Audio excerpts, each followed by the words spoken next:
to the slap. Despite the foresight of that prophecy, it was not Dumas Père who launched Sarah Bernhardt on her space flight to stardom, but Mornay. The dapper Duke, still amused by his notion of turning the tempestuous child into an actress, spoke about her to composer Albert, who, having succeeded Cherubini as director of the Conservatoire, had for 20 years presided over that National Conservatory of Music and Declamation. Albert was a person of wit and charming kindness. His operas, especially Fra Diavolo, had gained him the position of a grand old man of French music, and Napoleon III had given him the title of Imperial Maître de Chapelle. Mornay, as half-brother of the emperor and president of the legislative corps, was about the most powerful man in France, and Albert readily agreed to give young Bernhardt his special attention. He did, however, remind Monsieur de Luc that the director alone could not expedite the entry of an aspirant into the conservatory. Like any other candidate, she would have to try out in the annual auditions before the admissions committee. This was a formidable jury made up of the faculty, who were all leading artists from the Comédie Française. Albert even went so far as to invite Mornay to bring the protégé by his house for a special interview, which the Duke obligingly did. The aging composer must have been slightly baffled when, after inquiring in paternal tones, "And so, dear child, you want to become an actress?" The dear child, casting her eyes to heaven, demurely replied, "Oh non, monsieur." Mornay leapt forward to explain that such a blunder was due to the girl's excessive modesty, and quickly whisked her away to deposit her with her mother. That lady, who did not at all go along with Mornay's inspired suggestion, had other plans for her daughter's future. The wretched little creature, she decided, was far too skinny and eccentric-looking ever to make a success as an actress. Even less of a success in Yule's own line of self-employment. A comfortable marriage seemed the best solution, and oddly enough she had come up with a likely suitor who, more oddly yet, was sincerely attracted by the strange, cadaverous girl. This was Mr. Berens, a silk merchant from Amsterdam who had an enormous amount of money.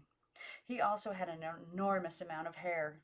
In fact, he appeared to be fairly pelted with it, on his chin and cheeks, in his nostrils, on his neck, his hands, and presumably his entire body. The only attractive thing about him were his eyes, which had the appeal of a wistful St. Bernard. According to Lisiane Bernhardt, who had it directly from Great, Mr. Berens was deeply, hopelessly in love, so much so that instead of asking the mother for the customary dot or dowry which went with the marriage transactions of a daughter, he was prepared to make his own settlement of 500,000 francs on Sarah the moment she said yes. But Sarah said no. In fact, she practically laughed in his face. Then suddenly, in one of those characteristic changes of mood, with regret for her callousness and a quick compassion for the poor man, she grabbed his paw-like hand, patted its furry surface, and told him that although she was extremely fond of him, from now on she intended to be wedded only to the art of acting. Mr. Berens said that he was willing to wait, and, to Sarah's relief and her mother's fury, he walked sadly out of their lives. Whether to wait or not, we don't know. We do know that he gave her 2 lots of his best silk, one blue and one black. Yule ordered her couturière to make up the black one into a robe de ville, as smart as her daughter's bony figure would allow. The voluminous crinoline skirt then in vogue concealed her pitiful inadequacy of hips, and some judicious padding worked the same effect for her bosom. Sarah felt forlorn in the outfit, maybe because at every fitting her mother complained that it was not a wedding gown which was being created. Very possibly there were other suitors besides Mr. Berens in Sarah Bernhardt's young life. In Basil Wound's account, which is based largely on material supplied by Madame Pierre Burton, Sarah herself is said to have stated that she received 1,000 proposals of marriage and that she could remember the name of every proposer and the date of every declaration. It would perhaps be unkind to speculate as to how much with tongue-in-cheek Sarah uttered this statement, or how great was Madame Barrett's gullibility. one can only surmise. Little Bernhardt was now determined that the theater was to be her career, and she attacked the project with fervor, or, to use her own words, that vivid exaggeration which I embrace any new enterprise. There's a typo, it says which. It says, that vivid exaggeration which I embrace any new enterprise. I think it's supposed to be with which I embrace any new enterprise. The auditions for conservator candidates were to be held in a month's time, and she spent much of the intervening days perfecting her speech. Her chief instructor was her mother's friend, Monsieur Maidu, an insufferably pedantic bourgeois fond of whist, good wine, and pretty women. Laboriously, he coached her in diction exercises, which were the Gallic equivalent of "how now, brown cow," or prunes and prisms. Prunes and prisms. To perfect the rolling of her R's, he made her repeat over and over, "un gros grand rat ranguat trois gros grains de orge." And he gave her the lip pursing exercise of petit papa, petit popo, petit poupou, petit pipi in order, he explained, to shape her mouth in cul de poil, which meaning as it does a hen's rear end. Bye, baby. Have a good day at work. I love you. Petit popo.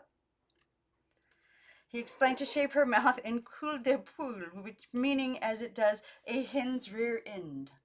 A pucker. Seems an interesting objective. Much more valuable coaching came from Dumas père. The huge man would stride magnificently into her room and put her through a rigorous rehearsal of the scene she had selected for her competition piece. Dumas was a stimulating taskmaster. He was aware of Sarah's potential power, of her intelligent sensitivity, of her otherworld allure. Dumas was the first to praise her extraordinary voice. He called it a spring of clear water, a spring that ripples leaps over golden pebbles. And he gave her some vocal advice which any player of any era would do well to follow. Don't drop the end of a line. Keep up the tempo. Learn to breathe, especially when you have some time before the final point. Contain your breath so as not to die on the last word, like an asthmatic. The day for the auditions came around, and the family coterie gathered in the salon. Mother, two aunts, Uncle Farr, Mademoiselle Brabender, Madame Gerard, Regis Lovely, and the unbearable Monsieur Maidu. They were there presumably to help in the way of offering unsolicited counsel, fussing over her clothes and hair, and generally driving the girl to the point of screaming. Yule had decided that the dress for Sarah to wear should be the black one made by Mr. Barrett's silk, an unfortunate choice, for the frock was somberly severe. Moreover, the maid, in pressing it, had burned a crack in the bodice, which Yule covered up with a lace fichu. The effect was tatty, and Sarah looked more like a mournful little widow than a fragile 15-year-old. Forlorn and deathly pale, she stood apart while everyone else in the room chattered, laughed, and completely ignored her. If ever a young person needed affection and encouragement, it was Sarah at this moment. Yule was too much involved in herself to be concerned about her daughter's emotions. The lady had a delicate heart, and any situation of tension or over-excitement would set it fluttering. In such a crisis, she would sink half-swooning into the handiest sofa as she held a curved and provocative hand over her left bosom. Her heart, she declared, would never stand the strain, and she added that her nostrils would never endure the atmosphere of the students' waiting room. The person who supplied the needed warmth and support at this time, as always, was Madame Gerard. Gerard? It was the gentle and understanding Mon Petite Dame who took Sarah in a hired fiacre at 15 Faubourg Poissonniere. The conservator green room was indeed, as Yule had predicted, a milling crowd of youthful aspirants, nervously mopping their histrionic brows and frantically muttering the lines of their recitation pieces. Those hackneyed selections from the classics, Racinian and Molieresque equivalents of Hamlet's soliloquy or Juliet's potion sing. In addition to Aubert, there were 5 jurors, top-flight members of the Comédie Française, 3 men Bouvelet, Provost, and Samson, and one woman, Augustine Brohan, who, though now in her 50s, was still alluring and continued to play the leading coquettes in the Française. She was known offstage for her biting wit and her series of lovers, among them Alfred de Musset. Ooh, asterisk, which means we have a footnote. Footnote. According to Goncourt's journal, some years after the supposed Musset affair, Augustine Brohan ran into the poet and accosted him with, "Monsieur, I hear you have boasted that you've been to bed with me," to which Musset said with a courtly bow replied, "Non, madame, I have always boasted the contrary." It was an awesome panel for any contestant to face. Sarah, waiting her turn, stood stock still, a strange, wraith-like girl with glowing eyes and proud biblical features, watching her fellow victims as one after another was summoned out through a door which led out an adjoining stage. Eventually the head usher, a Monsieur Lutol, called her name. The girl in a near faint stepped forward, and Lutol asked what she was going to recite. "Phaedra, Act 2, Scene 2, Monsieur," she managed to answer. "The role of Erisy." "And who will give your cues?" asked Lutol. "My cues?" croaked Sarah. "Your cues," he repeated impatiently. Lutol was the official prompter at the comedy, and he had all of the self-importance of the French minor official. As Sarah continued to stare mutely at him, he snapped, "The lines of the character Erisy is talking to. Who will read them?" Sarah blanched paler than she already was. It had not occurred to her to bring anyone along, and she told Lutol so. He suggested that she ask one of the other contestants to hold the book, which incidentally she had also neglected to bring with her. Sarah looked over the disheveled and perspiring throng and shuddered. Then she made the decision which, in time, made theatrical history. "I shall recite." Her voice no longer croaked. "La Fontaine's Fable of the Two Pigeons." Lutol, making no effort to conceal a smile, announced, "Mademoiselle Sarah Bernhardt, Les Deux Pigeons par Jean de La Fontaine." The little creature glided onto the stage, not without hearing Beauvalet snort, "A fable! The child must think she's still in school." And Augustine Brohan counter, "Never mind, it will take less time." Sarah curtsied jerkily and started. "Du pigeon serment d'amour tendre." She spoke in a trembling undertone, and a couple of the jurors tittered. Aubert called them to order and asked Sarah to start again. Augustine Brohan protested, no, that it would now take as long as a scene, and Aubert silenced her. Sarah faced her judges. Her stage fright, that terrible troc, had given way to defiance. She would show these barbarians, and in a voice as clear as a crystal bell, she recited La Fontaine's touching account of the restless pigeon who leaves home and mate to seek happiness in an unfriendly world. She recited the delicate fervor and infinite pathos. The 5 jaded jurors sat up to listen, and gradually they became transfixed. The exquisite little fable ended with the prodigal bird, battered and repentant, returning to find true happiness in the downy sanctuary of his nest, and the young voice stopped. Augustine Brohan put down her lorgnette to wipe away a visible tear, and old Albert blew his nose in a blast like a trumpet. Without a curtsy, without so much as a nod, the girl turned and dazedly walked from the stage. She would probably have walked on out of the building if she hadn't been stopped by Albert with a yank at her shoulder so abrupt it increased the split in her dress. He was followed by Provost and Beauvilliers. "You are very good, mademoiselle," the venerable composer exclaimed. "Very good indeed." Sarah's blue-green eyes looked into his with incredulity. "Do you mean I'm accepted?" she asked. Aubert assured her that he did mean to say exactly that, and she added,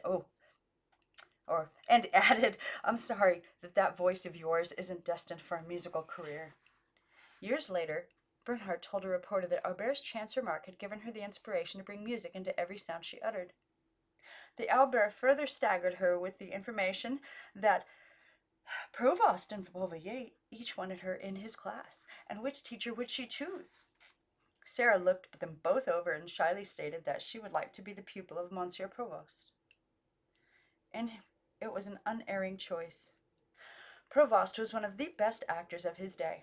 He had started out at the Porte Saint Martin playing melodrama villains and playing them so convincingly audiences hissed every move. And on one occasion, the police had to be called to protect his exit from the theater. Later, at the Comédie Française, where he remained for 30 years, he won the public's affection appearing in more sympathetic roles.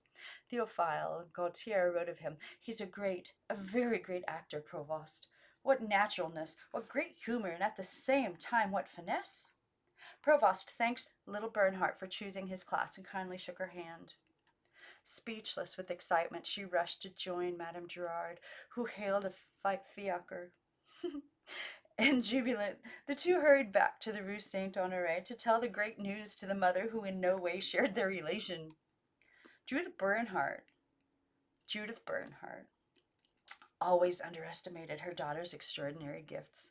To be precise, she didn't even estimate them. She died at the age of 53 in 1876, by which time Sarah Bernhardt had become the leading luminary of the Comédie Française and the most talked about actress in Paris.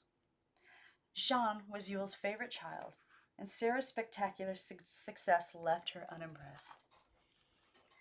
At the conservatory, the new pupil worked with fanatic zeal.